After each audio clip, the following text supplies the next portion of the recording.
থেকে রাইন, ইরাক থেকে প্যালেস্টাইন,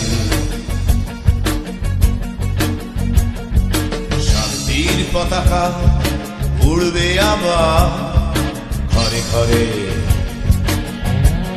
পরিকল্পনা, এটি পরিকল্পনা বাস্তবায়ন সেটা আমরা ওই দিন জেলাবিএনপি সহ আমরা শহীদ পরিস্থিতি রক্ষার্থে, কারণ এদেশের ছাত্ররা বুক পেতে দিয়ে বললো গুলি কর, এইরকম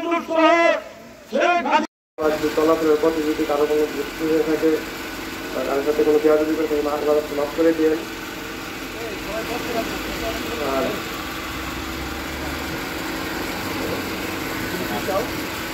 তুমি হাসিনার বিচার চাই, চোরাকাল হাসিনার বিচার চাই, আমার বাবার হত্যাকাণ্ডের বিচার চাই আমি। আর আমরা এই আলোচনা সবার মাধ্যমে সেটা এই হত্যাকাণ্ডের আমরা বিচারও দাবি করছি। আমরা আঘাত করি নাই, আমাদের বুক পেতে দিয়ে মধ্যে গুলি কর, গুলি কর। মোবারকবাদ জানাই এবং সকলকে ধন্যবাদ জানাই। আপনারা কেউ উঠবেন না,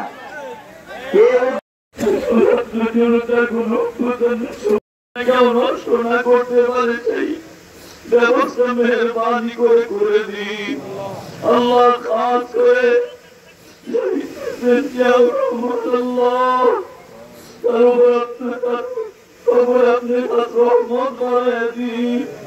বিএনপি এবং তার অঙ্গ সংগঠনের যারা বিভিন্ন ভাবে উপনীত লেগেছে আল্লাহ তাদেরকেও মাফ করে দিন। আল্লাহ জোরে আমার গলা তো ভেঙে গেছে। বিসমিল্লাহ। আসলে আমরা আজকে জেলা বিএনপির সম্মানিত আহ্বায়ক, কারা নির্যাতিত নেতা, আমাদের জননেতা লিয়াকত আলী ভাই, বাবু ভাই আছেন এখানে উপস্থিত আছেন, আমাদের জেলা বিএনপির অন্যতম সদস্য সচিব, রাজবাড়ির জেলাবারের প্রখ্যাত আইনজীবী জননেতা আমরুল আলম সাহেব আছেন, পৌর বিএনপির সাবেক সভাপতি দুলাল চৌধুরী আছেন। এই যে খানখানাপুর একটা ইউনিয়ন, এই ইউনিয়নের একটা উপজেলার আন্ডারে, সদর উপজেলার আন্ডারে, সদর উপজেলার আহ্বায়ক আবুল হোসেন গাজী সাহেব আছেন, আছে বিভিন্ন পর্যায়ের নেতৃবৃন্দ, যুব দল, যুব দল, স্বেচ্ছাসেবক দল, ইউনিট বিএনপি এবং খানখানাপুর ইউনিয়ন বিএনপি। আজকে বেসিক্যালি আমরা এই বৈষম্যবিধি ছাত্র আন্দোলন, যে আন্দোলনের মুখে বাকশালী শেখ হাসিনা দেশ ছেড়ে কি বলবো, অনেক পতন আমরা কিন্তু দেখেছি, দেশের সাহেব পতন দেখেছি, কিন্তু আমাদের ভূমিকা ছিল, আমাদের নিজ দল বিএনপিরও পতন দেখেছি, আমরা কিন্তু দল গিয়েছি, আগের বার একটা পতন ছিল সেটাও দেখেছি।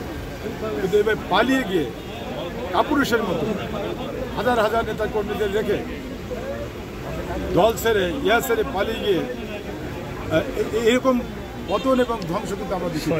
এটা কিসের কারণে হয়েছে? আমাদের যে ছাত্র জনতার যে আন্দোলন, সেই আন্দোলনের মুখে ফলাইতে বাধ্য হয়েছে। দেশ একটা স্বৈর শাসক মুক্ত হয়েছে, কিন্তু এর পিছনে যারা রক্ত ঘাম শ্রম দিয়ে যারা করলেন, তার ভিতরে আমাদের এই খানখানাপুর ইউনিয়নের রাজবাড়ী সদর উপজেলার যে খানখানাপুর ইউনিয়ন, যে ইউনিয়নের আমি একজন ক্ষুদ্র বাসিন্দা, সেই ইউনিয়নের শহীদ আমাদের গণির শ্বশুর, আমি বারবার বলেছি, গণের শ্বশুর নেওয়াজ সাহেব এই ইউনিয়ন বিএনপির শক্তিশালী নেতা ছিলেন, আমাদের সামান্য সিনিয়র, তারই মেয়ের জামাই গণি এই ইউনিয়নের কৃতি সন্তান। আমরা তাকে আল্লাহ যেন তাকে শহীদের মর্যাদা দেয়, যে কারণে আমরা ওই দিন গিয়েছিলাম সবাইকে মিলে, ওদের বাড়িতে গিয়েছিলাম। গণির ওয়াইফ এবং গণির ছেলে আলামিন, উনি বললো যে আমরা একটা মিলাদ করতে চাই, এটা প্রথম তাদের দাবি ছিল। ওই দিনে আমরা কিন্তু গিয়ে বলেছি যে এই শহীদ পরিবারের দায়িত্ব আমাদের, এই শহীদ পরিবারের দায়িত্ব জেলা বিএনপির, এই শহীদ পরিবার সুন্দর করে দেশ পরিচালনা করবে। আমাদের দেশ নায়ক তারেক সাহেব ফিরে আসবেন, আমাদের দেশটিতে বেগম খালেদা জিয়া মুক্ত হয়েছেন, তার শরীর এখন অনেকটা ভালো, তার জীবদ্দশায় এই জালেম সরকার তার কী করে নাই দেখেন। চিকিৎসা মানুষের মৌলিক অধিকার, সে চিকিৎসা পর্যন্ত তাকে দিতে দেয়নি। এরকম বয়োবৃদ্ধ একজন বা সিনিয়র নেতা যার তিনবারের প্রধানমন্ত্রী ছিলেন, যার চিকিৎসার সুযোগটা দেয়নি।